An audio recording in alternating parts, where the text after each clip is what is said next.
El salón se quedó en silencio. Mi nuera me miró con desprecio y dijo, frente a todos: «Basura de clase baja». Las copas temblaron en las manos de los invitados. El tintineo del cristal fue el único sonido que rompió aquel silencio sepulcral. Mi hijo bajó la mirada. Sus hombros cayeron como si de pronto cargara el peso del mundo entero. Y yo entendí, en ese instante, que el verdadero lujo no brilla, se pudre por dentro. Pero antes de contarte cómo descubrí la verdad detrás de su familia perfecta, asegúrate de estar suscrito al canal y escribe en los comentarios desde dónde nos ves.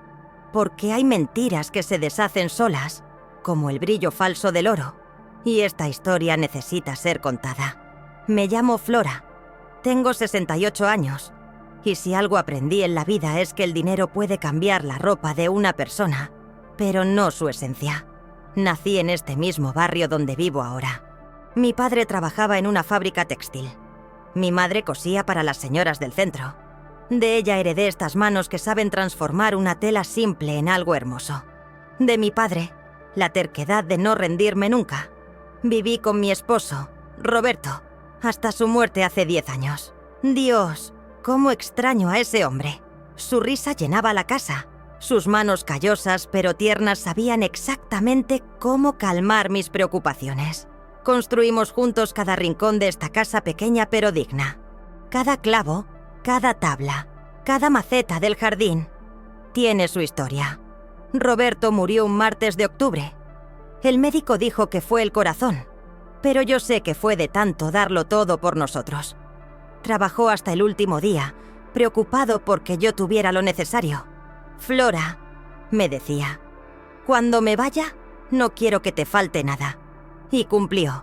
Me dejó la casa pagada, una pequeña pensión. Y sobre todo, me dejó a nuestro hijo. Desde entonces, me dedico a mis flores. Tengo un jardín que Roberto hubiera amado ver. Y a mi pequeño negocio de costura. No es mucho, pero es honesto. Hago arreglos, vestidos para quinceañeras del barrio, uniformes escolares. Mis clientas me conocen desde hace años. Confían en mí. Mi hijo, Álvaro, es ingeniero. Honesto, trabajador, buen hijo. Es mi orgullo más grande. Recuerdo cuando era niño y desarmaba todos sus juguetes para entender cómo funcionaban. «Mamá», me decía con sus ojitos brillantes, «quiero construir puentes». Y yo le respondía, «Construirás lo que quieras, mi amor». Estudió con becas, trabajando de noche para pagar los libros. Nunca me pidió más de lo que podíamos dar. Es más, siempre fue él quien nos cuidó a nosotros. Cuando Roberto enfermó, Álvaro dejó de lado sus propios planes para estar con nosotros. Nunca se quejó. Nunca. Después que Roberto partió, Álvaro se convirtió en mi ancla. Venía cada domingo sin falta. Me llamaba todas las noches. «¿Cenaste, mamá? ¿Tomaste tu medicina? ¿Necesitas algo?». Su voz era mi calendario, mi reloj, mi compañía. Por eso, cuando hace 2 años llegó con esa sonrisa especial, esa que solo ponía de niño cuando traía buenas calificaciones, supe que algo importante había pasado. «Mamá, conocí a alguien». El corazón me dio un vuelco. Mi hijo, mi niño, enamorado. «Se llama Camila», continuó, y sus ojos brillaban de una forma que nunca había visto. «Es diferente, mamá. Educada, elegante. Creo que te va a gustar. Educada, elegante». 2 palabras que en su boca sonaban a disculpa, como si necesitara advertirme de algo. «¿Es buena persona?», le pregunté. «La mejor, mamá. Ya la vas a conocer». Sonreí. ¿Qué otra cosa podía hacer? Si mi hijo era feliz, yo era feliz. O eso creía. No sabía que esa sonrisa sería el principio de un largo engaño. Recuerdo perfectamente el día que me habló de ella por primera vez. Era un domingo lluvioso, de esos que invitan al café con pan dulce. Álvaro llegó empapado pero radiante. La conocí en una conferencia. Me contó mientras se secaba el pelo con una toalla vieja. Estaba dando una charla sobre inversiones. «Mamá, deberías oírla hablar. Es brillante. Inversiones. Otra palabra que en nuestra casa nunca tuvo mucho sentido. Nosotros invertíamos en comida, en educación, en salud. Nunca tuvimos suficiente para invertir en esas cosas de las que hablan los ricos. ¿Y de qué familia es?, pregunté. No por clasismo, sino por conocer. De buena familia, mamá. Su padre tiene negocios. Su madre está en obras de caridad. Gente bien. Gente bien. Como si nosotros fuéramos gente mal. Pero no dije nada. Vi la ilusión en sus ojos y guardé mis dudas en ese cajón donde las madres escondemos los miedos. Álvaro merecía ser feliz. Merecía encontrar el amor. Si esa muchacha lo hacía sonreír así, ¿quién era yo para juzgar? Las semanas pasaron y Álvaro hablaba más y más de Camila. Que si era hermosa, que si era culta, que si había viajado por medio mundo. Yo escuchaba y asentía, preparando mentalmente el corazón para recibirla. ¿Cuándo la vas a traer?, le pregunté un día. Pronto, mamá. Quiero que todo sea perfecto. Perfecto. Otra palabra que empezó a sonar aquí advertencia. Y mientras mi hijo soñaba con la perfección, yo regaba mis flores y cosía vestidos, sin imaginar que pronto conocería a la mujer que me miraría como se mira la basura. Sin saber que detrás de tanta elegancia y tanto apellido, se escondía una mentira más grande que todas las verdades de mi vida sencilla. El día del insulto. Ese día que comenzó esta historia, había llegado precedido de meses de pequeños desprecios que yo había preferido ignorar. Pero esa noche, en ese salón lleno de gente que se suponía era familia, la máscara finalmente cayó, y lo que vi debajo me heló la sangre. Aquella noche, entre risas que se congelaron y brindis que nunca se completaron, nació una guerra silenciosa que aún nadie veía. Durante las primeras semanas, Camila se mostró amable, no exageradamente cariñosa, pero sí cortés, educada. Venía a casa con regalos, flores para mí, vino para las cenas, chocolates importados que yo guardaba sin probar, porque no me gustaba el sabor amargo del cacao puro. Hablaba con voz dulce, modulada, como si cada palabra hubiera sido ensayada frente a un espejo. «Señora Flora», me decía, «qué hermoso tiene el jardín». Se nota que le dedica mucho amor. Y yo asentía, agradecida por el cumplido, aunque algo en su tono me hacía sentir que miraba mis petunias como quien mira un cuadro de aficionado en una galería profesional. Trataba de impresionarme con historias de viajes por Europa. París en primavera, Roma en verano, esquiar en los Alpes suizos. Mencionaba cenas con políticos cuyos nombres yo apenas reconocía de los periódicos. Reuniones en clubes exclusivos donde, según ella, se decidía el futuro del país. El embajador de Francia es íntimo amigo de papá, decía mientras tomaba el té con el meñique levantado. Siempre nos invita a su residencia cuando hay recepciones importantes. Álvaro la miraba con orgullo. Esa mirada de admiración absoluta que solo tienen los hombres profundamente enamorados. Era como si no pudiera creer su suerte. Como si en cualquier momento fuera a despertar y descubrir que todo había sido un sueño. Yo la observaba con duda. No era envidia, que quede claro. Nunca he envidiado a nadie por tener lo que yo no tengo. Pero había algo en Camila que no cuadraba. Sus manos, por ejemplo.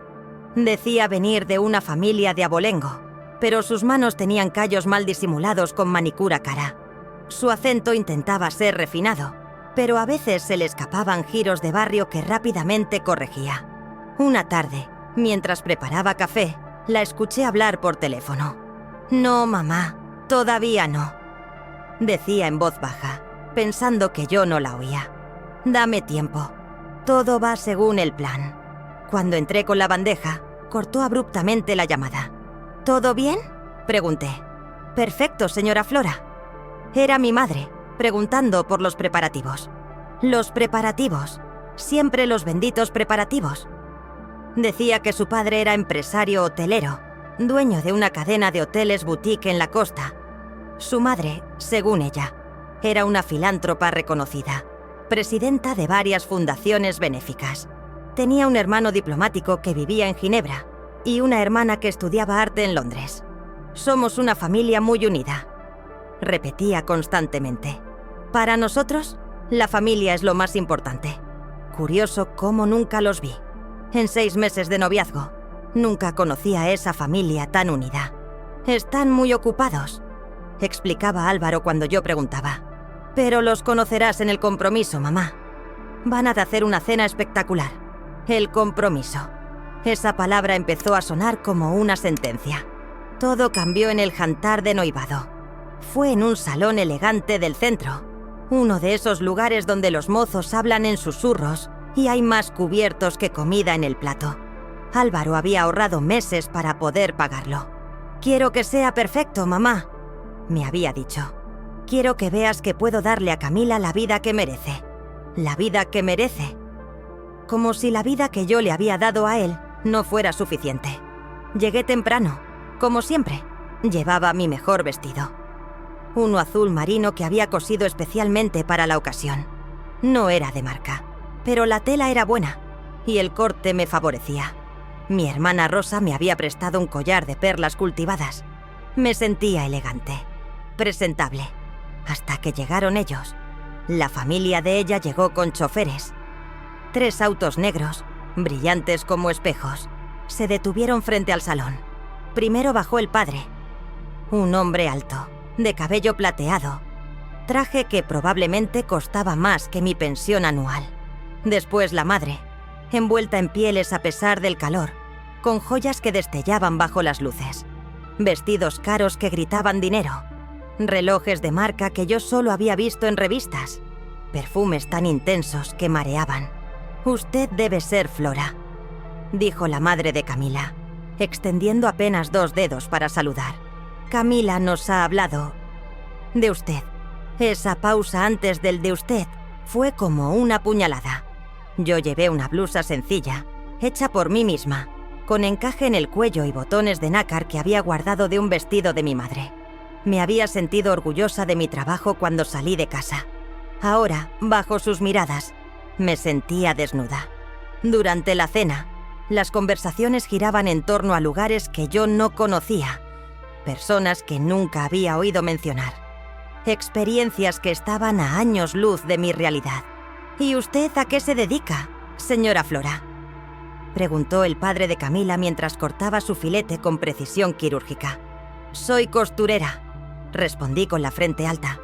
El silencio que siguió fue ensordecedor. Intercambiaron miradas, esas miradas que dicen todo sin palabras. La madre de Camila dejó escapar una risita, como si hubiera escuchado un chiste privado. «¡Qué pintoresco!», dijo finalmente. Y fue entonces, en medio del brindis, cuando soltó aquella frase que me atravesó el alma. El padre de Camila había levantado su copa, proponiendo un brindis por la feliz pareja. Todos nos pusimos de pie. Las copas de cristal, cristal verdadero, no como mis copitas heredadas, brillaban bajo la luz del candelabro. «Por Álvaro y Camila», dijo el hombre con voz de barítono.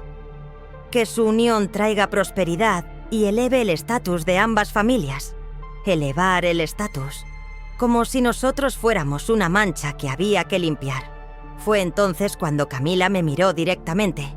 Sus ojos tenían un brillo cruel que nunca había visto antes. Y con voz clara, para que todos la oyeran, pronunció esas palabras. «Basura de clase baja». Mi hijo no dijo nada, solo apretó la copa hasta que sus dedos temblaron. Vi cómo sus nudillos se ponían blancos, cómo su mandíbula se tensaba. Pero no dijo nada, ni una palabra en defensa de su madre. Los padres de Camila sonrieron, como si aprobaran la evaluación de su hija. Los pocos invitados que había, primos de ella, amigos de la familia, desviaron la mirada, incómodos pero sin contradecirla. Y yo me quedé ahí, de pie, con mi copa en la mano y el corazón hecho pedazos, entendiendo finalmente qué lugar me había asignado mi nuera en su vida perfecta. Esa noche, al volver a casa, mi hijo me pidió perdón entre lágrimas. Entramos en silencio.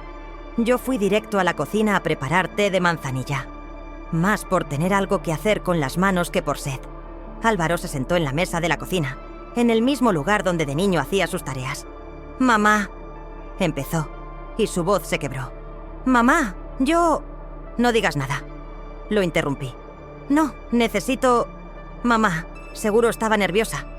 La presión de presentar a las familias. Ya sabes cómo son estas cosas. Lo miré entonces. Realmente lo miré. Mi hijo, mi niño brillante que había conquistado una carrera universitaria, que había superado todas las barreras que la pobreza le había puesto enfrente, estaba ahí sentado, justificando lo injustificable. ¿Nerviosa? Repetí. Álvaro, me llamó basura. No lo dijo en serio. ¿Y por qué no la defendiste? ¿Por qué no dijiste nada? Se cubrió el rostro con las manos. Cuando las apartó, sus ojos estaban rojos. Porque la amo, mamá. Y tengo miedo. ¿Miedo de qué? De perderla. De no ser suficiente para ella. Yo solo respondí. No, hijo. Estaba mostrando quién es.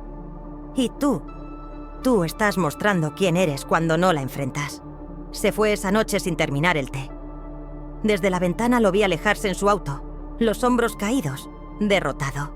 Y yo me quedé sola en mi cocina, mirando las 2 tazas de té enfriándose en la mesa, entendiendo que algo fundamental se había roto entre nosotros.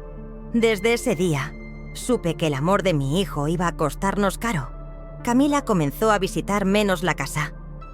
Las excusas eran siempre las mismas, siempre envueltas en ese tono dulce pero distante que había perfeccionado. Los preparativos de la boda, señora Flora. Es que hay tanto que organizar. Y yo asentía, porque... ¿qué otra cosa podía hacer? Una madre aprende a morderse la lengua cuando ve a su hijo enamorado. Pero las madres también aprenden a leer silencios.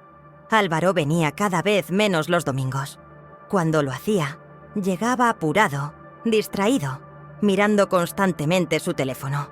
Camila necesita que revise unos papeles, decía. O Camila quiere que vayamos a ver un lugar para la recepción. Siempre Camila, como si su nombre se hubiera convertido en el centro de gravedad alrededor del cual giraba toda su vida.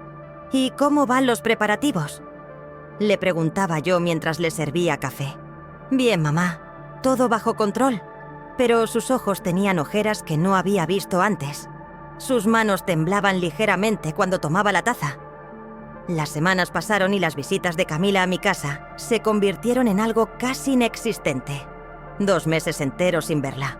Cuando le preguntaba a ti, Álvaro, él simplemente decía: «Está muy ocupada, mamá. Es una boda grande». «¿Grande?»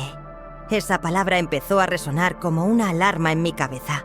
Una noche, mientras regaba mis geranios bajo la luz tenue del porche, me encontré haciendo algo que nunca pensé que haría. Abrí mi teléfono. Ese aparato que mi hijo me había regalado y que apenas sabía usar. Y busqué el perfil de Camila en las redes sociales. Lo que vi me dejó helada. Yo la veía en redes sociales rodeada de gente que nadie conocía, en restaurantes de lujo que parecían salidos de revistas internacionales. Había fotos en hoteles con vestíbulos de mármol y candelabros de cristal. Brindis con copas de champán, que probablemente costaban más que mi alquiler mensual. En una foto aparecía en un yate, un maldito yate, con un vestido blanco que ondeaba al viento y lentes de sol que cubrían medio rostro. El pie de foto decía: «Celebrando la vida con los que importan». Mi hijo no aparecía en ninguna de esas fotos. Seguí bajando por su perfil. Cada imagen un puñal silencioso. Restaurantes con nombres en francés. Hoteles boutique en la playa. Reuniones con personas que vestían como si acabaran de salir de pasarelas de moda. Nada de eso coincidía con lo que mi hijo podía pagar. Álvaro ganaba bien. Sí, era un buen ingeniero, con un trabajo estable.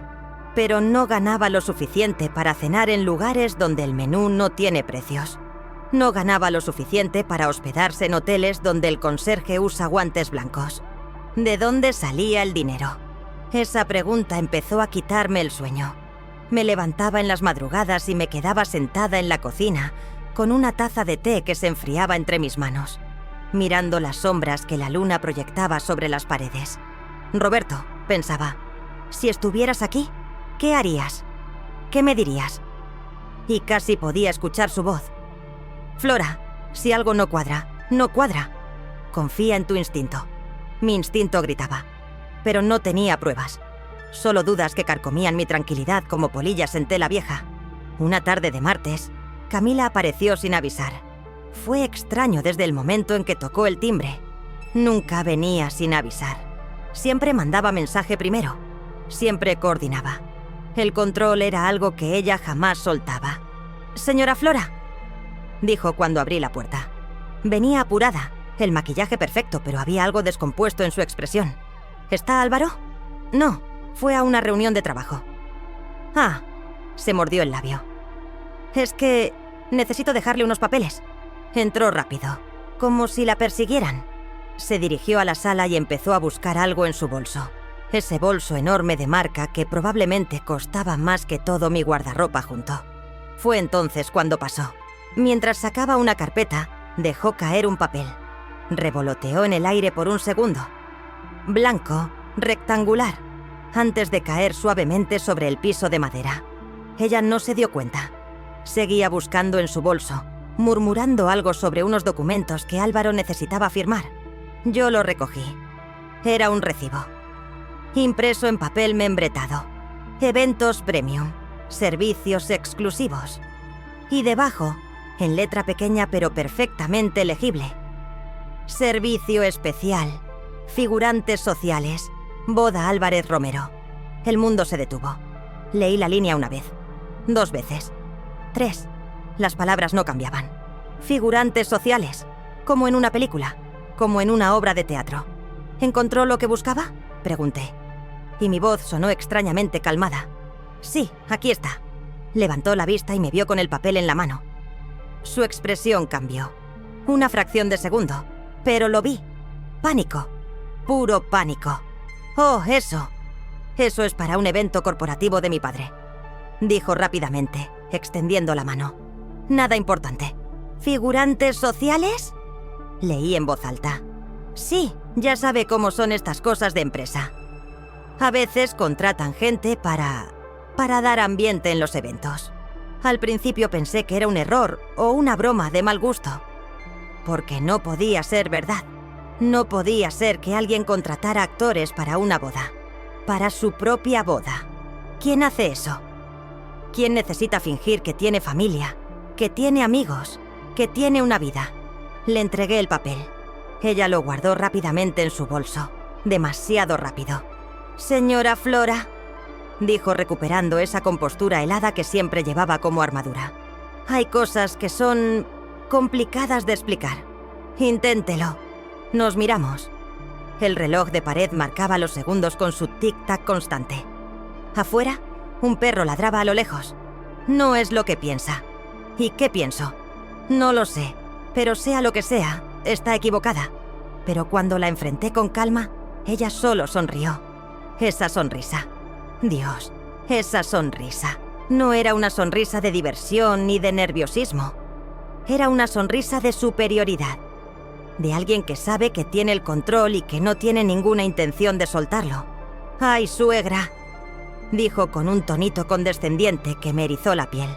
«No se meta en lo que no entiende. Entiendo más de lo que cree». «¿Sí?», se cruzó de brazos. «¿Y qué es lo que cree entender? Que algo no está bien. Que mi hijo está gastando dinero que no tiene. Que usted aparece en lugares que él no puede pagar. Y que ahora encuentro recibos de gente contratada para una boda. Son suposiciones. Son hechos». Se acercó un paso. Su perfume, caro, empalagoso, invadió el espacio entre nosotras. «Señora Flora, le voy a dar un consejo. Álvaro y yo nos vamos a casar. Vamos a formar una familia. Y sería muy triste que usted, con sus dudas, arruinara la felicidad de su hijo». Su mirada me dio más miedo que sus palabras. Porque no era la mirada de alguien que está mintiendo y tiene miedo de ser descubierta. Era la mirada de alguien que sabe exactamente lo que está haciendo y no le importa. De alguien que ha calculado cada paso, cada palabra, cada movimiento. Era la mirada de un depredador. «Ahora, si me disculpa», continuó, colgándose el bolso al hombro. «Tengo que ir a una reunión. Dígale a Fa Álvaro que pasé, ¿sí?». Se fue sin esperar respuesta. La puerta se cerró con un clic suave. Sus tacones repiquetearon por el camino de entrada. cada golpe contra el concreto como una pequeña sentencia. Me quedé ahí, de pie en medio de mi sala, rodeada del silencio de mi casa vacía. Fue entonces cuando decidí dejar de confiar en las apariencias y empezar a buscar la verdad. Durante noches enteras no pude dormir. Me quedaba despierta mirando el techo, contando las grietas que Roberto siempre prometió arreglar, pero nunca tuvo tiempo. Escuchaba el tic-tac del reloj de la sala. Cada segundo, un recordatorio de que el tiempo pasaba y yo seguía sin saber qué hacer. Las madrugadas son crueles cuando tienes el corazón lleno de dudas. Todo se magnifica. Todo duele más. El silencio de la casa vacía se volvía ensordecedor y mis pensamientos daban vueltas sin encontrar salida. Recordaba cuánto Álvaro había luchado para conquistar todo con esfuerzo. Lo veía de nuevo como ese niño de 8 años que vendía limonada en la esquina para comprarse sus propios útiles escolares. «No quiero que gastes tu dinero, mamá», me decía con esa seriedad que no correspondía a su edad, y yo me mordía los labios para no llorar de orgullo y tristeza a la vez. Recordaba las noches que pasaba estudiando bajo la única lámpara que teníamos. Sus ojos enrojecidos por el cansancio, pero sin rendirse nunca. Mientras otros niños dormían, él resolvía ecuaciones. Mientras otros jugaban, él leía libros prestados de la biblioteca. «¿Por qué estudias tanto, hijo?», le preguntaba a veces. «Porque voy a construir una casa mejor para ti, mamá. Una con jardín grande para todas tus flores». No construyó esa casa, pero sí construyó una carrera, un nombre, una reputación de hombre honesto y trabajador. Cada ladrillo de su éxito estaba cimentado en sacrificio, en madrugadas de poco sueño, en comidas que se saltaba para ahorrar dinero. Y me dolía ver que una mujer como ella podía destruir en meses lo que él había levantado en años, porque no era solo su dinero lo que estaba en juego, era su dignidad, su paz, su capacidad de confiar, todo lo que Roberto y yo habíamos cultivado en él con tanto cuidado. La honestidad, el trabajo duro, el respeto, podía desmoronarse en un instante si esa mujer seguía manipulándolo. Una mañana de jueves, después de otra noche sin dormir, tomé una decisión. Me levanté temprano, me vestí con mi mejor ropa y salí de casa antes de que el sol terminara de asomar. El aire fresco de la mañana me golpeó el rostro, despejando un poco la neblina de agotamiento que nublaba mi mente. Conversé con Marta, una amiga de infancia que trabajaba en el registro civil. Marta y yo nos conocíamos desde que teníamos 6 años. Habíamos compartido pupitre en la primaria, secretos en la adolescencia, pañuelos en los funerales de nuestros padres. Era de esas amigas que no juzgan, que solo escuchan y ayudan. La encontré en su oficina, rodeada de carpetas polvorientas y papeles amarillentos por el tiempo. Levantó la vista cuando entré y supo de inmediato que algo andaba mal. «Flora», dijo quitándose los lentes de lectura. «¿Qué pasó?». Me senté frente a su escritorio. Las palabras se me atoraban en la garganta. ¿Cómo explicarle que sospechaba que la futura esposa de mi hijo era una impostora? ¿Cómo decir en voz alta lo que apenas me atrevía a pensar? «Necesito que me hagas un favor», empecé. «Y necesito que sea discreto». Marta se inclinó hacia adelante. «Dime». Mostré el nombre de la familia de Camila y pedí que lo verificara discretamente. Le di todos los datos que había recopilado. El nombre del supuesto padre empresario.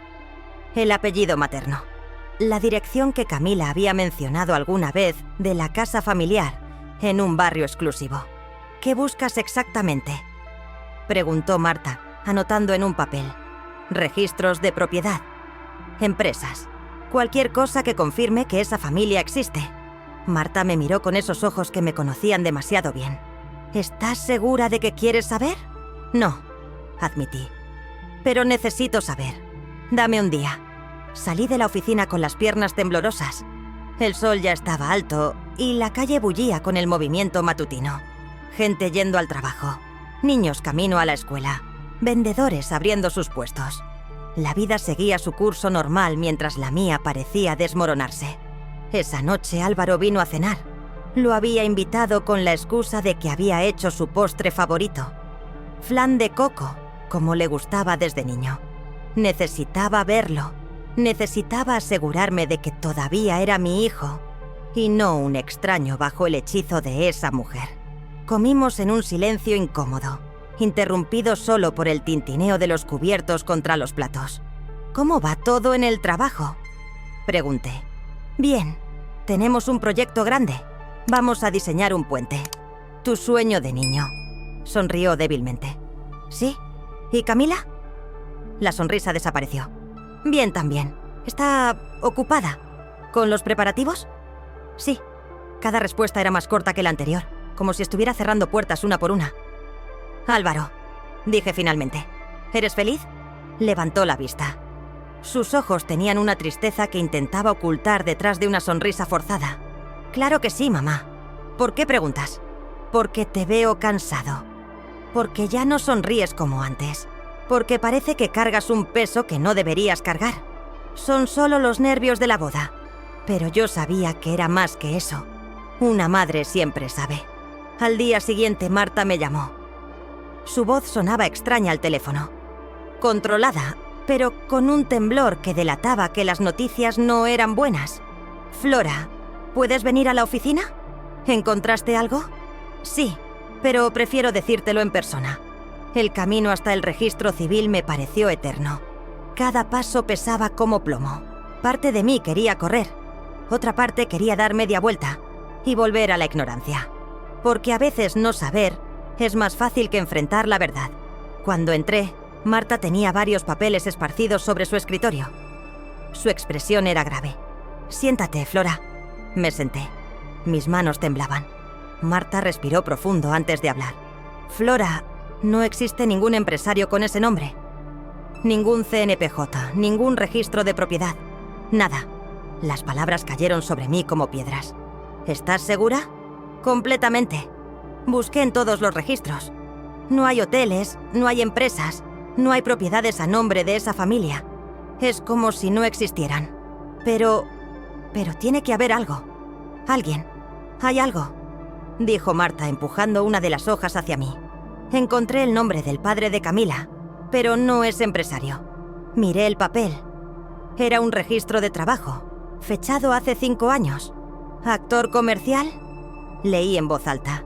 Sí, trabajó en comerciales de televisión, anuncios de cerveza, de autos.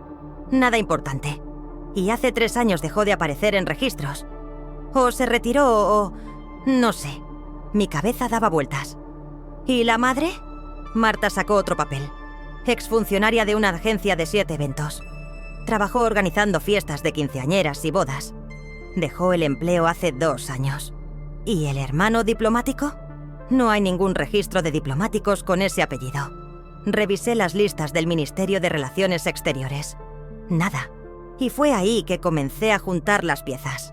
Cada mentira empezó a encajar con la siguiente como un rompecabezas macabro.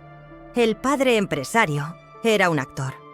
La madre filántropa organizaba eventos. ¿Y si nunca habían dejado de hacer lo que hacían? ¿Y si seguían actuando, pero ahora en el escenario de la vida real? Hay más, dijo Marta bajando la voz aunque estábamos solas. Hice algunas llamadas, discretas, como me pediste. ¿Qué más? La dirección que me diste, esa casa familiar en el barrio exclusivo, pertenece a otra persona, una familia que vive ahí hace 30 años. Jamás han oído hablar de Camila. El tío diplomático era, en verdad, un actor de comerciales. Un hombre que se ganaba la vida fingiendo ser médico en anuncios de seguros, ejecutivo en comerciales bancarios, padre feliz en spots de pañales. Su rostro estaba entrenado para mentir. Su voz modulada para convencer. ¿Qué tan difícil sería fingir ser diplomático en un almuerzo familiar? La madre filántropa era una exfuncionaria de agencia de eventos. Una mujer que sabía exactamente cómo montar un escenario, cómo contratar extras, cómo crear la ilusión perfecta de riqueza y abolengo. Había pasado años organizando bodas de familias adineradas. Conocía todos los códigos, todos los detalles, toda la estética de la clase alta. Y el padre empresario Era un fantasma. Un personaje inventado, construido con smoking alquilado y frases ensayadas. Un hombre que probablemente había interpretado a ejecutivos en tantos comerciales, que sabía exactamente cómo caminar, cómo hablar, cómo mirar para parecer poderoso. «Flora», dijo Marta tomando mi mano sobre el escritorio. «¿Qué vas a hacer?». No respondí de inmediato. Mi mente procesaba toda la información, conectando puntos, entendiendo finalmente el alcance de la farsa. Camila no era solo una mentirosa, era una estafadora profesional. Había creado toda una familia falsa, todo un mundo de humo, para atrapar a mi hijo. Y lo había hecho con una precisión que daba miedo. «No lo sé todavía», respondí finalmente. «Pero no puedo decírselo directamente a Álvaro». «¿Por qué no?». «Porque está enamorado. Y el amor ciega. Si le digo, no me va a creer. Va a pensar que estoy celosa, que no quiero que sea feliz, que invento cosas porque no acepto a su pareja». Marta asintió lentamente. «Entonces, ¿qué?». «Necesito pruebas. Necesito que él lo vea con sus propios ojos». Salí de la oficina con las copias de todos los documentos guardados en mi bolso. El sol de la tarde me cegó por un momento cuando pisé la calle. Todo parecía demasiado normal, demasiado cotidiano. La gente seguía con sus vidas mientras yo acababa de descubrir que la futura esposa de mi hijo era una impostora. Durante el camino a casa, las piezas seguían acomodándose en mi cabeza. Los viajes de lujo que mi hijo no podía pagar. Las fotos con gente desconocida. La familia que nunca visitaba pero que supuestamente era muy unida. Los preparativos de una boda grande que parecía más una producción de Hollywood que una celebración real. Y el recibo. Ese maldito recibo de figurantes sociales. Iban a contratar actores para la boda, para fingir ser familia, amigos, invitados importantes. Para crear la ilusión perfecta mientras mi hijo firmaba papeles, se comprometía legalmente. Quedaba atado a una mentira que ni siquiera sabía que existía. Cuando llegué a casa, me senté en el jardín. Mis flores me miraban con sus colores vibrantes, ajenas a todo. Roberto siempre decía que las flores eran honestas, que nunca fingían ser lo que no eran. Una rosa era una rosa. Un jazmín era un jazmín. Ojalá las personas fueran así de transparentes. Esa noche no pude cenar. Me quedé sentada en el porche, viendo cómo el cielo pasaba del naranja al púrpura y finalmente al negro. Las estrellas comenzaron a aparecer, una por una, pequeñas verdades brillando en la inmensidad de la oscuridad, y entendí algo importante. No podía salvar a mi hijo a la fuerza. Tenía que ser inteligente. Tenía que esperar el momento exacto. Tenía que dejar que Camila se sintiera segura, confiada, invencible. Porque las mentiras más grandes caen con más estruendo. Todo lo que ella decía era un escenario. Y mi hijo era la próxima víctima. Cierta mañana, fui hasta el apartamento de ellos mientras ella estaba fuera. No fue una decisión fácil. Me había pasado toda la noche anterior dando vueltas en la cama, debatiéndome entre lo correcto y lo necesario. ¿Tenía derecho a entrar en su espacio privado? ¿Era esto cruzar una línea que no debía cruzarse? Pero entonces recordaba el recibo, los documentos falsos, la familia fantasma. Y entendía que cuando alguien está construyendo una mentira tan elaborada, las reglas normales de respeto ya no aplican. A veces, para proteger a quien amas, tienes que ensuciarte las manos. Álvaro me había dado una copia de las llaves meses atrás. «Para emergencias, mamá», me había dicho. «Por si algún día necesitas entrar». Nunca imaginé que la emergencia sería esta. Necesitaba recoger un documento para Álvaro. Esa fue mi excusa. La mentira pequeña que me dije a mí misma para justificar lo que estaba a punto de hacer. Él me había pedido que le llevara unos papeles del trabajo que había dejado en casa. «Están en el estudio, mamá, en el segundo cajón del escritorio». Era una mañana de miércoles. Sabía que Camila tenía una reunión importante, o al menos eso había dicho en su Instagram, donde publicaba cada movimiento de su vida fabricada. El apartamento estaría vacío hasta el mediodía. Entré con el corazón latiendo tan fuerte que podía escucharlo en mis oídos. El apartamento olía a ese perfume caro que ella usaba, una fragancia que impregnaba cada rincón como una marca territorial. Todo estaba impecablemente ordenado, cada cojín en su lugar, cada superficie brillando. Demasiado perfecto, como un escenario de revista. Fui directo al estudio.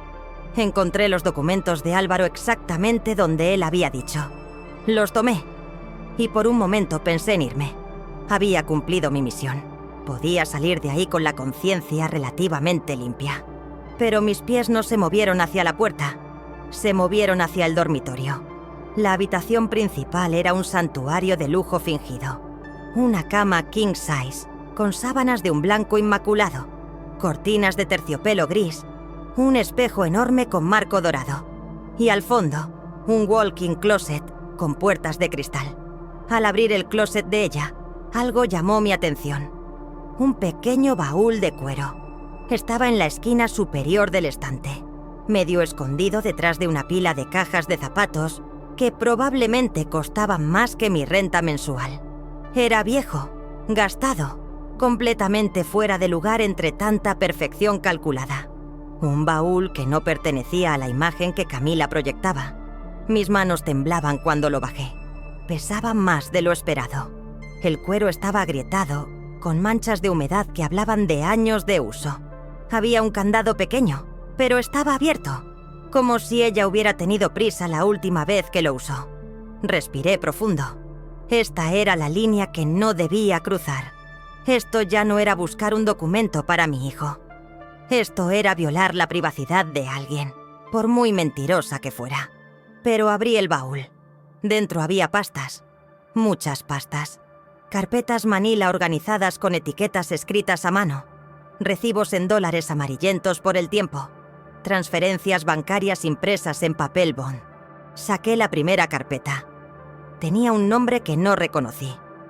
Operación Mendoza. 2022. La abrí con manos temblorosas. Había fotos.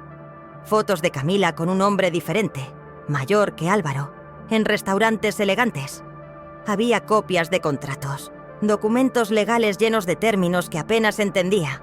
Y había anotaciones en los márgenes, con letra pequeña y apretada. Firma lograda. Transferencia pendiente.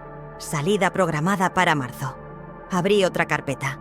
Proyecto Villanueva. 2021. Lo mismo. Fotos con otro hombre. Contratos. Anotaciones. Cuenta Panamá activa. Movimiento en 60 días. Y otra más. Y otra. Camila no era solo una impostora. Era una profesional. Había transferencias bancarias para una misma cuenta en Panamá. Miles de dólares. Decenas de miles. Movimientos que se repetían en patrones. Primero pequeños, luego cada vez más grandes, hasta que de pronto se detenían y empezaba una nueva carpeta con un nuevo nombre. Era un golpe bien planeado. Cada carpeta contaba la misma historia con diferente actor principal. Camila creaba una identidad falsa.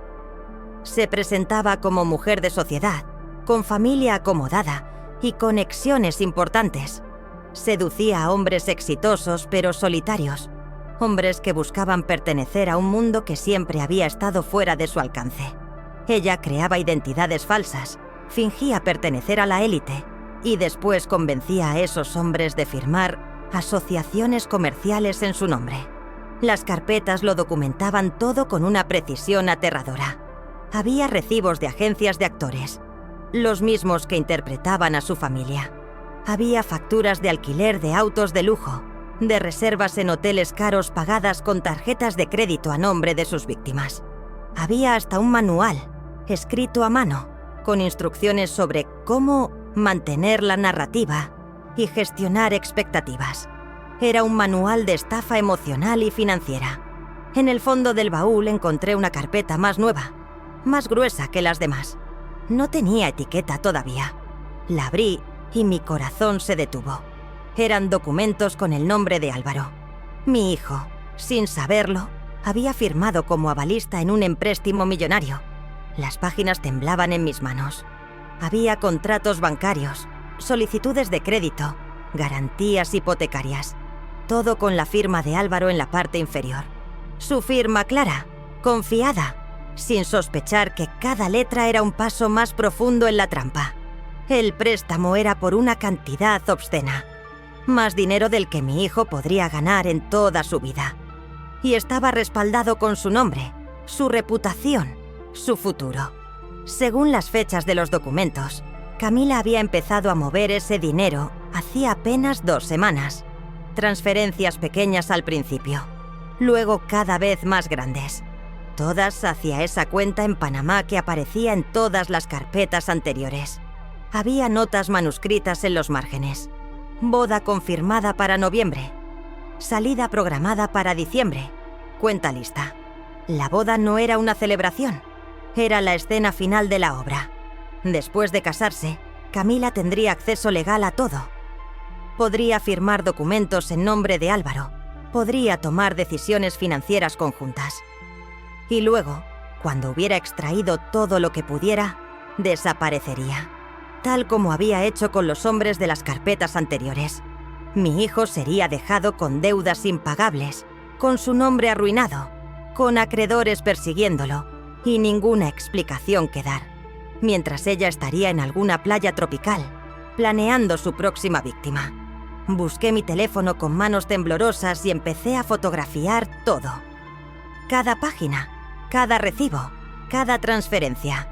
El flash de la cámara iluminaba el closet con pequeños destellos que parecían relámpagos de verdad. No podía llevarme los documentos.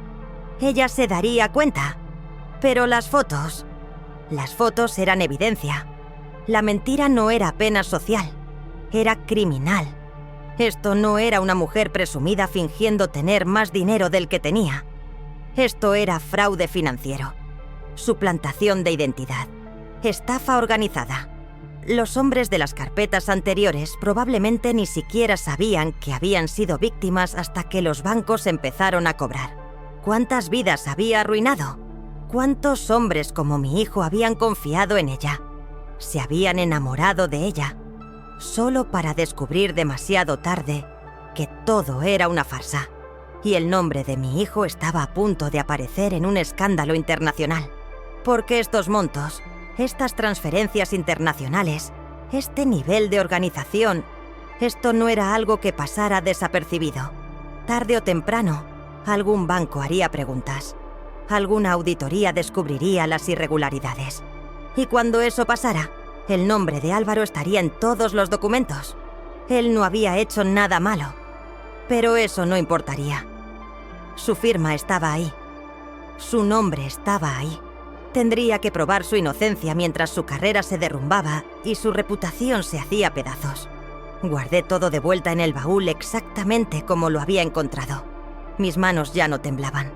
Una calma extraña se había apoderado de mí. La calma que viene cuando finalmente entiendes la magnitud del problema y sabes que no hay espacio para el pánico. Cerré el baúl, lo coloqué de vuelta en su lugar. Acomodé las cajas de zapatos exactamente como estaban. Revisé el closet 2 veces para asegurarme de que no había dejado ninguna señal de mi presencia. Salí del apartamento con los documentos de Álvaro en una mano y mi teléfono lleno de evidencia fotográfica en la otra. El sol de media mañana me cegó cuando salí del edificio. Todo parecía tan normal. Gente caminando, autos pasando, el mundo girando como si nada. Pero nada volvería a ser normal. Mientras caminaba hacia mi auto, mi mente ya estaba trabajando. No podía ir directamente a Álvaro con esto. Él no me creería. Pensaría que había falsificado las fotos, que estaba desesperada por separarlos, que había perdido la razón. No podía ir a la policía todavía. Necesitaba más que fotos. Necesitaba que el plan de Camila se desarrollara lo suficiente como para que fuera innegable, pero no tanto como para que mi hijo quedara irremediablemente atrapado. Era como caminar por la cuerda floja. Un paso en falso, y todo se vendría abajo. Yo no podía gritar. Todavía. Necesitaba actuar como ella. Fría y estratégica. Pedí ayuda a Marta y a un abogado amigo de mi difunto marido. El abogado se llamaba Ernesto Villalobos. Había sido compañero de Roberto en la fábrica textil hace 30 años, antes de que decidiera estudiar Derecho en clases nocturnas. Roberto siempre decía que Ernesto tenía una mente brillante, atrapada en circunstancias humildes. Con los años, había construido un pequeño despacho especializado en Derecho Civil y Penal Financiero. Lo llamé un viernes por la tarde. Mi voz temblaba al teléfono. «Ernesto, necesito verte. Es urgente». «Flora, ¿estás bien? ¿Es algo de salud?» «No, es peor». Nos encontramos en su oficina esa misma noche. Era un lugar modesto en un segundo piso del centro, con paredes llenas de libros de leyes y un escritorio de madera que había visto mejores días. Pero Ernesto tenía algo que el dinero no puede comprar: integridad.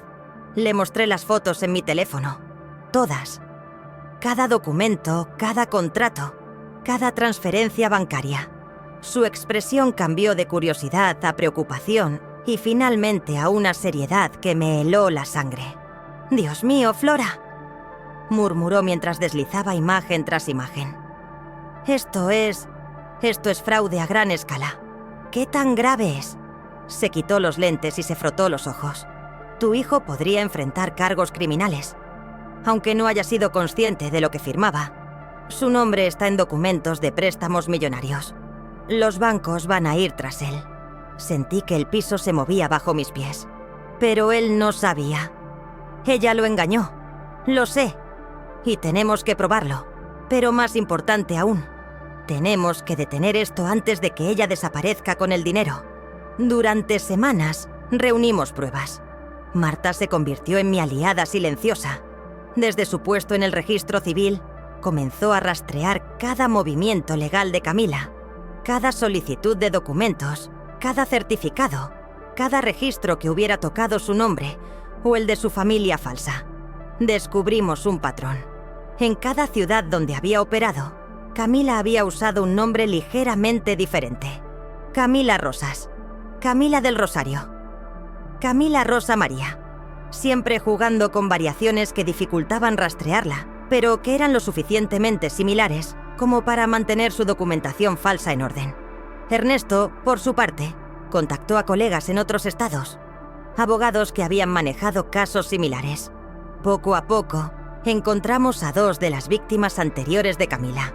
2 hombres que habían perdido todo: sus ahorros, sus casas, su reputación, y que se habían quedado en silencio por vergüenza. Uno era un médico de Guadalajara, el otro, un contador de Monterrey. Ambos profesionales respetables que habían caído en la misma trampa que estaba a punto de atrapar a mi hijo. Conseguimos extractos bancarios, copias de contratos que ellos habían firmado sin leer completamente, asignaciones de poder que habían dado confiadamente, creyendo que estaban invirtiendo en oportunidades legítimas. Ernesto trabajaba hasta tarde cada noche, armando un expediente que crecía como un monstruo de papel. Cada documento era una pieza más del rompecabezas, cada firma robada una evidencia más de la dimensión del fraude. «Necesitamos copias de los correos electrónicos», me dijo una tarde. «Cualquier comunicación digital entre tu hijo y ella sobre asuntos financieros. ¿Cómo consigo eso sin que Álvaro sospeche? Pídele acceso a su computadora. Inventa cualquier excusa». Así lo hice. Le dije a Álvaro que mi computadora se había estropeado y necesitaba revisar mi correo electrónico. Él me prestó su laptop sin pensarlo 2 veces. «Claro, mamá. La contraseña es Roberto 1978. El nombre de su padre como contraseña. Eso me partió el corazón. Mientras él preparaba café en la cocina, yo copiaba cada correo, cada mensaje, cada archivo adjunto que mencionara dinero, inversiones o contratos. Los transferí a una memoria USB que guardé como si fuera oro. Encontré correos de Camila con lenguaje técnico que Álvaro probablemente no había entendido completamente. «Necesito que firmes como garante solidario en esta oportunidad de inversión. Es solo una formalidad bancaria para acceder a mejores tasas. Confía en mí. Mi familia hace esto todo el tiempo». Cada línea era manipulación disfrazada de asesoramiento financiero. Mientras tanto, Camila preparaba el casamento de sus sueños, con una familia entera contratada para posar en las fotos. Los preparativos se aceleraron. Camila había alquilado un salón de eventos en una hacienda colonial a las afueras de la ciudad, un lugar que costaba más de lo que yo había ganado en toda mi vida. Álvaro había vaciado sus ahorros y pedido préstamos para cubrir los gastos. «Es lo que ella merece, mamá», me había dicho con esa mirada de hombre enamorado que rompe el corazón de una madre. «Quiero que sea perfecto. Perfecto». Esa palabra maldita otra vez. Camila organizaba todo con precisión militar. Había contratado un wedding planner, un fotógrafo que cobraba en dólares, un menú de 5 tiempos preparado por un chef que había trabajado en Europa. Cada detalle gritaba dinero y elegancia. Y yo sabía que cada invitado de su lado sería un actor pagado. Su familia, sus amigos, sus supuestos contactos importantes, todos parte de la farsa final. Yo fingía ignorancia, sonreía en los ensayos e incluso ayudé a escoger las flores. Camila me había invitado a una reunión con la florista. Al principio pensé en rechazar, pero Ernesto me aconsejó: mientras más involucrada estés, menos sospechará. Necesitamos que se confíe completamente. Así que fui. Me senté en esa oficina boutique llena de catálogos de flores importadas y sonreí mientras Camila elegía rosas ecuatorianas y orquídeas tailandesas que costaban una fortuna. «¿Qué opinas, suegra?», me preguntaba con ese tono dulce y falso. «¿Las rosas blancas o las champagne?». «Las que tú prefieras, hija», respondía yo. Y la palabra «hija» me quemaba la lengua como veneno. La florista nos mostraba arreglos en su iPad. Camila señalaba uno tras otro sin mirar los precios. «Este para la entrada, este para las mesas, este para el altar. ¿Y para el ramo de la novia?», preguntó la florista. «Quiero algo único, algo que nadie haya visto antes». Por supuesto que quería algo único. Todo en su vida era una performance, y esta sería su actuación más elaborada. «Hay una combinación hermosa de peonías y lirios», sugirió la florista. «Pero tendríamos que importarlas especialmente. Tomaría tiempo y sería más costoso». «El dinero no es problema», dijo Camila con una sonrisa. «¿Verdad, suegra?», me miró directamente. Había desafío en sus ojos, como si me estuviera probando. ¿Iba a objetar? ¿Iba a arruinar su momento perfecto con preocupaciones vulgares sobre costos? «Por supuesto que no», respondí con calma. «Es tu día especial». Y sonreí. Sonreí aunque cada músculo de mi cara quería hacer lo contrario. Pero cada detalle de la ceremonia se iba convirtiendo en parte de la trampa. Porque mientras Camila planeaba su boda falsa, Ernesto planeaba su caída. Cada gasto excesivo era documentado. Cada cheque que Álvaro firmaba era fotografiado. Cada decisión financiera imprudente que ella lo convencía de tomar era registrada en nuestro expediente creciente. Marta había contactado discretamente a FIM a algunos de los proveedores de la boda.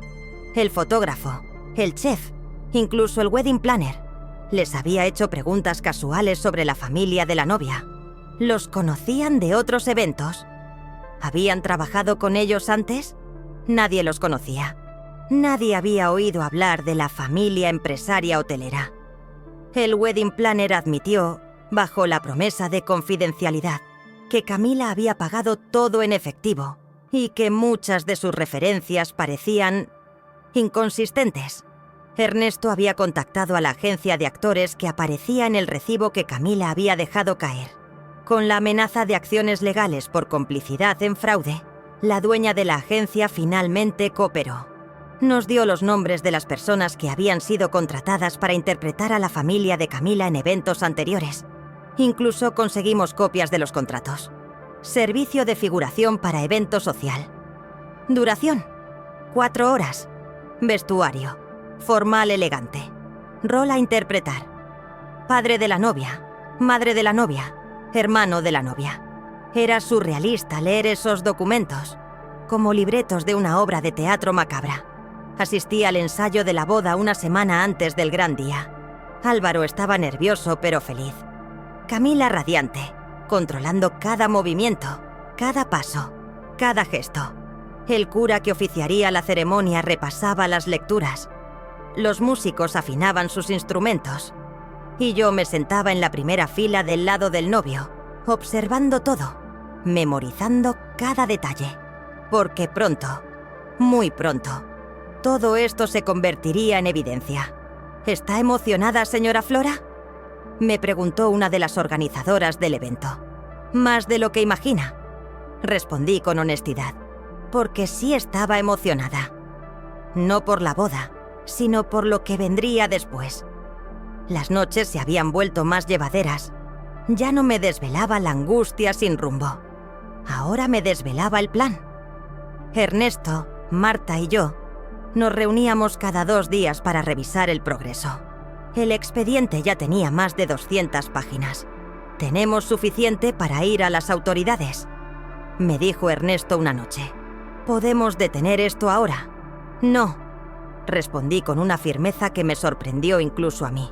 «Si la detenemos ahora, encontrará la forma de escaparse.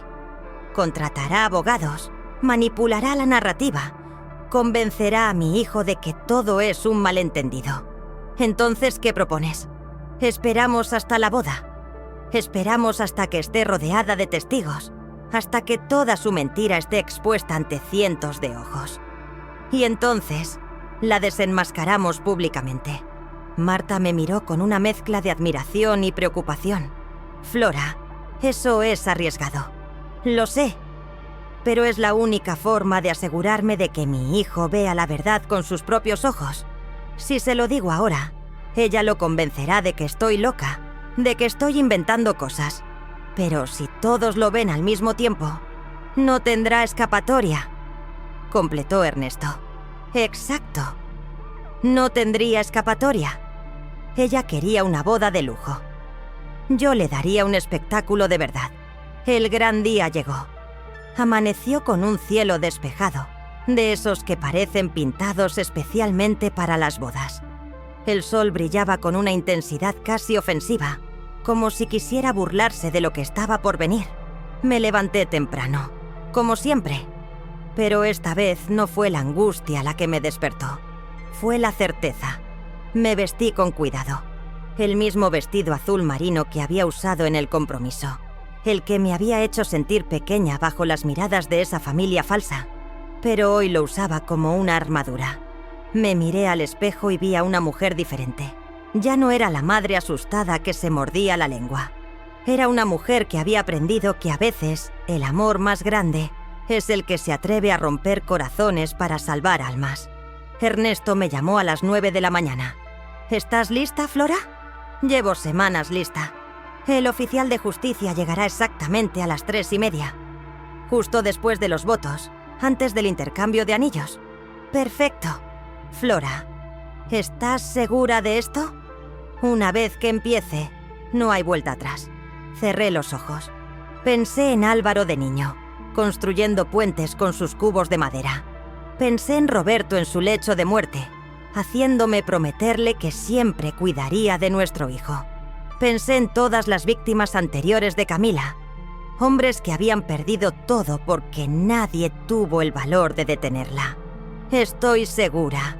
La hacienda donde se celebraría la boda estaba transformada en un escenario de película. Arcos de flores blancas marcaban el camino hacia el altar, mesas decoradas con manteles de lino y centros de mesa que probablemente costaban más que mi renta mensual. Una fuente de champán que parecía no tener fin. Músicos afinando violines bajo un toldo de tela blanca que ondeaba suavemente con la brisa. Todo era perfecto. Demasiado perfecto. Llegué temprano, como me había pedido Ernesto. Necesitábamos coordinar los últimos detalles. Marta ya estaba ahí, vestida elegantemente, mezclándose entre los invitados como una más. Me hizo una señal discreta con la cabeza. Todo estaba en su lugar. Los invitados empezaron a llegar. Del lado de Álvaro, rostros conocidos.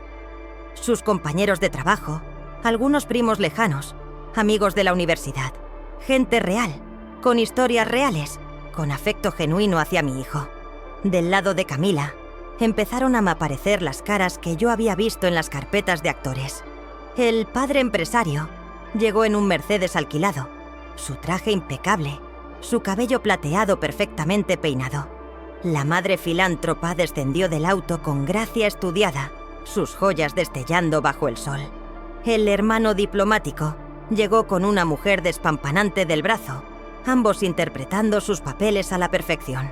Observé cómo saludaban a los invitados de mi hijo, cómo estrechaban manos con confianza, cómo sonreían con la seguridad de quien ha ensayado cada gesto. Eran buenos actores, tenía que admitirlo. Casi me los creía incluso sabiendo la verdad. Álvaro estaba junto al altar, nervioso, ajustándose el nudo de la corbata cada pocos minutos. Se veía guapo con su smoking, pero sus ojos tenían esa sombra de cansancio que llevaba meses cargando. Mi pobre hijo, tan enamorado, tan ciego. La música cambió. Era el momento. Camila caminó hasta el altar con confianza teatral. Apareció al final del pasillo como una aparición. Su vestido era una obra de arte, todo encaje francés y pedrería que capturaba la luz con cada paso. El velo caía en cascada desde una tiara que probablemente era tan falsa como todo lo demás, pero brillaba como si fuera real. Su maquillaje era perfecto, su sonrisa radiante. Caminaba al ritmo de la marcha nupcial con pasos medidos, calculados. La luz del sol se filtraba por las telas blancas del toldo, creando un efecto casi celestial. Algunos invitados suspiraron. Otros sacaron sus teléfonos para capturar el momento. Era la novia perfecta en la boda perfecta. La culminación de meses de planificación meticulosa. Su obra maestra. Me quedé de pie junto a mi asiento, observándola acercarse. Nuestras miradas se cruzaron por un segundo. Ella me sonrió, esa sonrisa de victoria que decía, «Lo logré». Yo le devolví la sonrisa. La mía decía, «Todavía no». Llegó al altar. Álvaro la miraba como si fuera un milagro hecho carne. El padre que oficiaría la ceremonia abrió su libro de oraciones. Los invitados se acomodaron en sus asientos. El murmullo de conversaciones se fue apagando hasta que solo quedó el sonido del viento entre las flores. «Queridos hermanos», comenzó el padre con voz solemne, «nos hemos reunido aquí, ante Dios y ante esta comunidad, para celebrar la unión de Álvaro y Camila». Mi corazón latía tan fuerte que podía escucharlo en mis oídos. Miré mi reloj. 3:20. Faltaban 10 minutos. El padre continuó con las lecturas tradicionales. Algo sobre el amor que todo lo soporta, todo lo cree, todo lo espera. Las palabras me sonaban huecas, profanadas por el contexto en el que se pronunciaban. Llegó el momento de los votos. Álvaro fue primero. Su voz temblaba de emoción. «Camila, desde el día que te conocí, supe que mi vida nunca volvería a ser la misma. Me hiciste creer en un amor que pensé que solo existía en películas. Prometo cuidarte, respetarte, amarte todos los días de mi vida. Prometo construir contigo el futuro con el que siempre soñé. Eres mi compañera, mi mejor amiga, mi todo». Tenía lágrimas en los ojos. Lágrimas de felicidad genuina. Yo también tenía lágrimas, pero las mías eran de dolor. Dolor por tener que romper ese momento. Dolor por lo que vendría después. Luego fue el turno de Camila. Se aclaró la garganta delicadamente. Su voz era clara, melodiosa, perfectamente modulada. «Álvaro, cuando nos conocimos, supe que había encontrado a alguien especial. Alguien honesto, trabajador, con valores reales en un mundo lleno de superficialidad. ¡Qué ironía! ¡Qué cruel ironía!». Continuó. «Hoy no solo me caso contigo. Me uno a tu familia, a tus sueños, a tu vida entera. Esta boda representa la unión de dos familias respetadas. Dos mundos que se encuentran para crear algo hermoso». Discursaba sobre la unión de dos familias respetadas con una convicción que hubiera convencido a cualquiera. Miré a los actores que interpretaban a su familia. Asentían con orgullo fingido. Sonreían con afecto estudiado. Toda una producción orquestada a la perfección. «Prometo ser tu esposa, tu compañera, tu apoyo en todo momento», concluyó Camila, apretando las manos de Álvaro entre las suyas. El padre sonrió. «Hermosas palabras. Ahora, si alguien presente conoce alguna razón por la cual este matrimonio no deba celebrarse, que hable ahora o calle para siempre. El silencio tradicional. Nadie nunca hablaba en ese momento. Era solo una formalidad, una reliquia de tiempos antiguos. Miré mi reloj. 3:29. Muy bien, continuó el padre. Entonces, en el nombre de... Pero antes del beso, las puertas dobles del salón se abrieron de golpe. El sonido fue como un trueno. Todas las cabezas giraron simultáneamente. El murmullo de sorpresa recorrió la audiencia como una ola. Entró el oficial de justicia, acompañado del abogado y de un fotógrafo de la prensa local. 3 figuras caminando con propósito firme por el pasillo, que minutos antes había sido el camino triunfal de Camila. El oficial de justicia iba adelante, un hombre de unos 50 años con uniforme oficial y un maletín bajo el brazo. Ernesto le seguía, con su traje modesto pero digno, cargando una carpeta gruesa. Y detrás, el fotógrafo, su cámara ya capturando cada segundo. ¿Qué significa esto?, preguntó el padre, confundido. El oficial de justicia sacó un documento de su maletín. Su voz resonó clara y profesional en el salón que segundos antes había estado lleno de amor y esperanza. Señorita Camila Rosa María Vega, presente aquí una orden de comparecencia inmediata por cargos de fraude financiero, suplantación de identidad y asociación ilícita para delinquir. El silencio que siguió fue absoluto. Ni siquiera el viento se atrevía a soplar. Camila se quedó congelada. Su rostro, tan cuidadosamente maquillado, se puso blanco como su vestido. Sus labios se abrieron pero no salió ningún sonido. Álvaro la miró, confundido. ¿Qué? Tiene que haber un error. Oficial, mi prometida no ha hecho nada. Señor Álvaro Martínez. Lo interrumpió el oficial. Usted también necesita escuchar esto, ya que su nombre aparece en varios de los documentos fraudulentos. Ernesto dio un paso adelante. Abrió la carpeta y comenzó a leer en voz alta los documentos del fraude. Préstamo comercial por la cantidad de 3 millones de pesos, firmado con el señor Álvaro Martínez como avalista, destinado supuestamente a inversión hotelera. Transferencias realizadas a cuenta bancaria en Panamá, a nombre de Camila Rosa María Vega. Sacó otro documento. Línea de crédito abierta hace 2 meses por 700.000 pesos, utilizando como garantía las propiedades del señor Martínez, sin su conocimiento completo de los términos. Y otro más. Contrato de sociedad comercial donde el señor Martínez aparece como socio capitalista en una empresa que no existe en ningún registro oficial. Los invitados comenzaron a cuchichear. El murmullo creció como marejada. Cabezas girando, miradas intercambiándose, teléfonos saliendo de bolsos y bolsillos. El fotógrafo seguía capturando todo, su cámara haciendo clic tras clic. Además, continuó Ernesto, y su voz se volvió más dura. Tenemos evidencia documentada de que la señorita Vega ha perpetrado este mismo esquema de fraude en al menos 4 ocasiones anteriores, dejando a sus víctimas en bancarrota y desapareciendo con las ganancias. Sacó fotos, las mismas que yo había tomado de las carpetas en el baúl. Las proyectó en su tablet para que los más cercanos pudieran ver. Camila con diferentes hombres. Los mismos contratos, los mismos patrones. Algunos de los invitados empezaron a reconocer rostros. «Espera», dijo uno de los compañeros de trabajo de Álvaro, señalando al padre de Camila. «Ese tipo lo he visto en comerciales. Es el que anuncia seguros de auto en la televisión». Otra voz se alzó. «¿Y ella?», señaló a la madre. «Organizó la boda de mi prima hace 2 años. Trabajaba para una agencia de eventos». El murmullo se convirtió en clamor. Las piezas empezaban a encajar en las mentes de los presentes.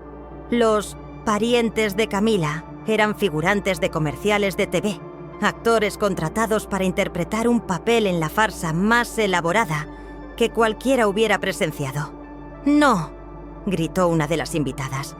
Una mujer mayor que había estado sentada del lado de Camila. Yo también lo reconozco. Salió en un anuncio de café el mes pasado. Los actores comenzaron a intercambiar miradas nerviosas. Algunos intentaron escabullirse discretamente hacia las salidas. Pero Marta, junto con 2 policías que habían estado esperando afuera, bloquearon las puertas. Camila finalmente encontró su voz. Palideció completamente, pero su instinto de supervivencia tomó control. «Eso no es verdad». Su grito resonó agudo, desesperado. Ya no había dulzura en su voz. No había esa modulación cuidadosa. Era el grito crudo de alguien que ve su mundo derrumbarse. «¡Es una conspiración! ¡Esa mujer!», señaló hacia mí con dedo acusador. Nunca me aceptó. Está inventando todo esto porque no quiere que su hijo sea feliz. Todas las miradas se volvieron hacia mí. Me puse de pie lentamente. Mi voz salió calmada, clara, sin un temblor. «No estoy inventando nada, Camila. ¿O debería decir Camila Rosas?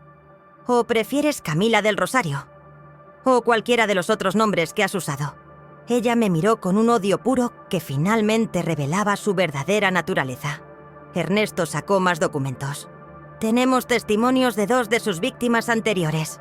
Ambos están dispuestos a testificar.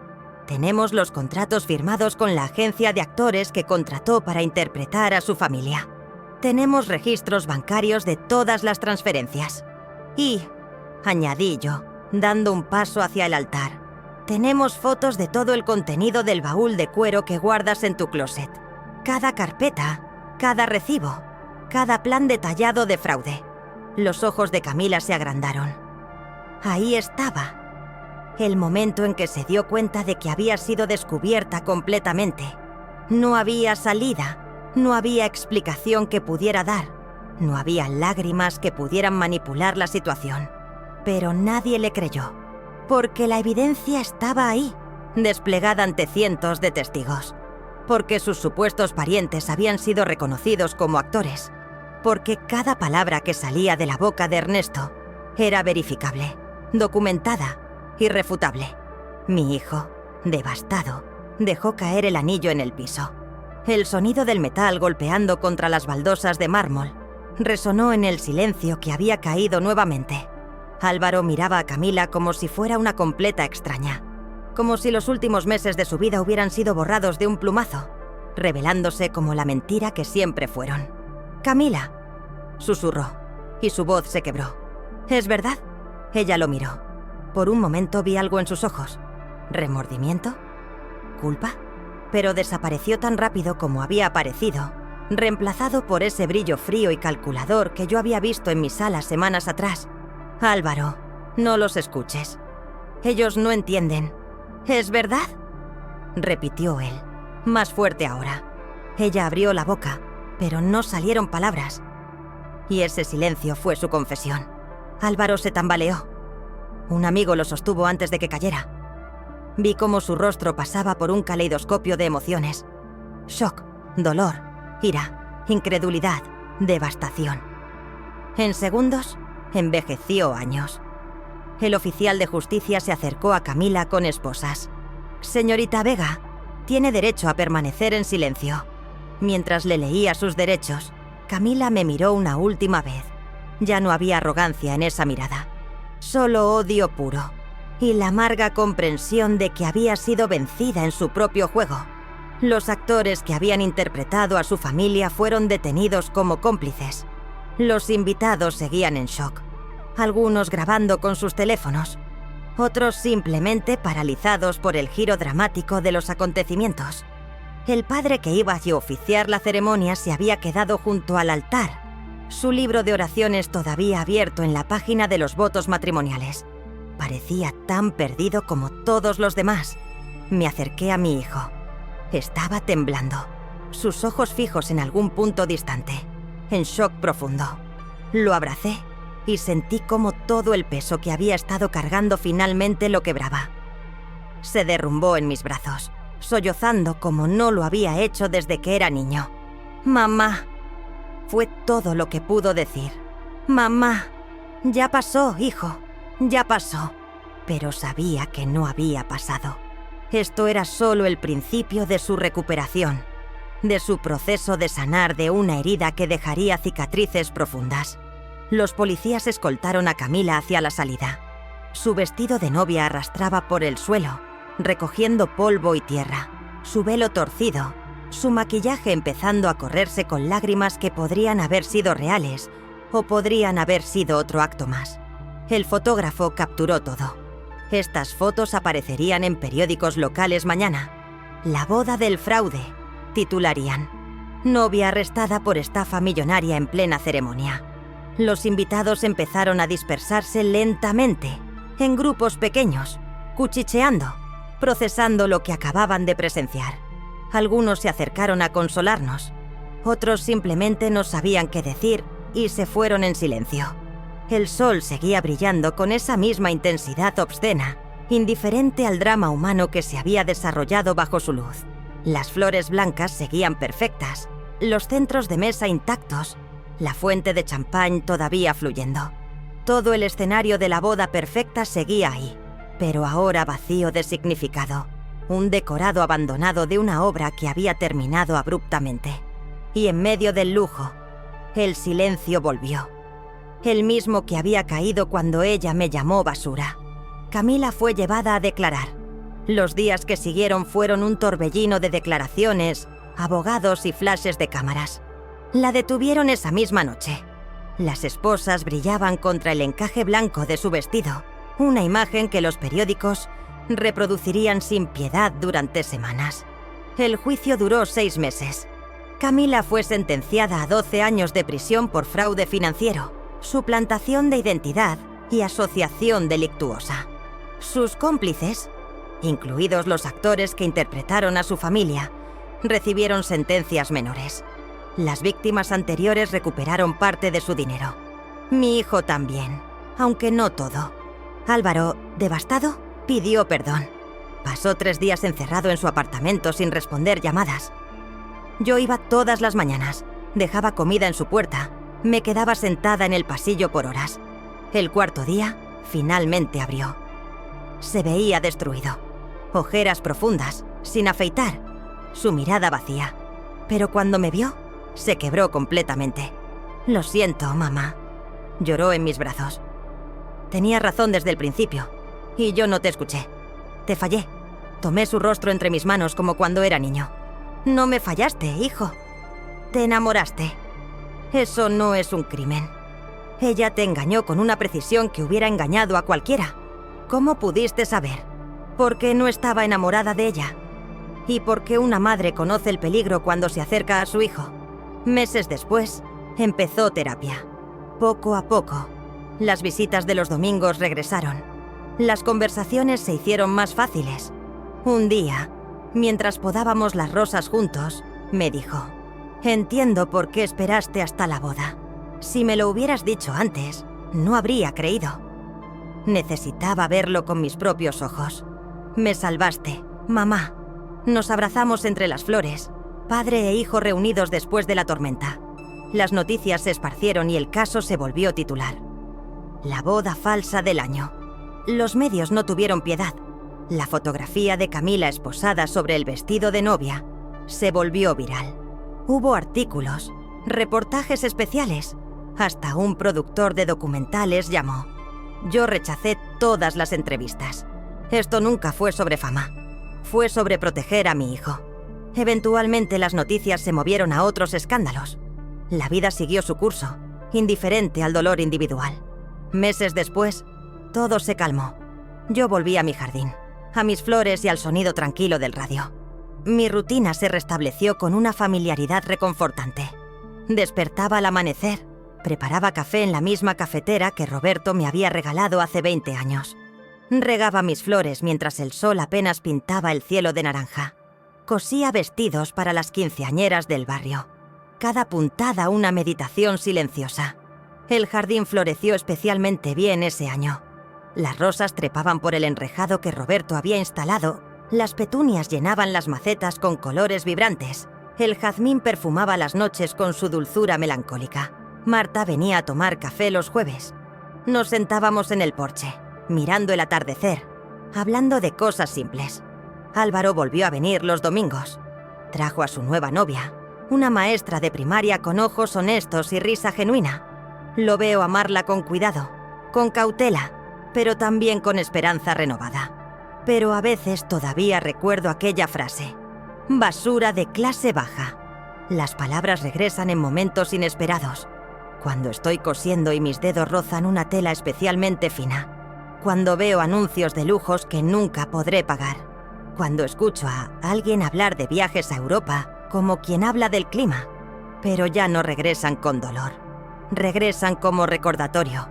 Y sonrío, porque ahora sé que quien vive de apariencias siempre acaba siendo descubierto. Las máscaras eventualmente caen, siempre lo hacen. Puedes sostenerlas por días, meses, incluso años, pero la gravedad de la verdad es inexorable. Tarde o temprano, el peso se vuelve insoportable y la máscara se desliza. Camila construyó máscaras elaboradas, obras de arte en engaño, pero al final, todas cayeron al mismo tiempo, en el momento más público y devastador posible. Yo puedo ser pobre en sentido material. Mi casa es pequeña, mis vestidos hechos a mano, mis vacaciones una tarde en el parque, pero soy rica en lo que importa. Y cuando pongo mi cabeza en la almohada cada noche, duermo con la paz de quien no tiene nada que esconder. La tarde cae sobre mi jardín. El sol se hunde detrás de las casas del vecindario, pintando el cielo de púrpura y oro. El aire se llena con el aroma del jazmín. Me siento en mi mecedora, la misma donde Roberto leía el periódico. Una taza de té se enfría entre mis manos. Y entiendo finalmente la lección que esta experiencia me dejó. La verdadera pobreza no está en el bolsillo, sino en la necesidad de fingir lo que no se es. Camila se pasó la vida acumulando apariencias, construyendo fachadas, fingiendo ser alguien que no era. Y al final, con todo su lujo falso, terminó más pobre que cualquiera a quien había despreciado. Porque, ¿qué tienes cuando todo lo que posees es prestado, robado o fingido? Nada. Absolutamente nada. Me levanto de mi mecedora. Tomo mi taza vacía. Entro a mi casa, a este espacio humilde que es completamente mío, completamente real, completamente honesto. Me detengo frente al pequeño altar donde guardo la foto de Roberto. Toco el marco con ternura. «Lo logré, amor», le susurro. «Protegí a nuestro hijo». Y en el silencio casi puedo escuchar su respuesta. «Nunca dudé que lo harías, Flora». Apago las luces. Me voy a dormir con el corazón en paz. Porque el oro falso brilla, hasta que llega la luz. Las máscaras caen, pero la dignidad no se rompe. Y lo que construyes con verdad, ni el desprecio puede derrumbarlo.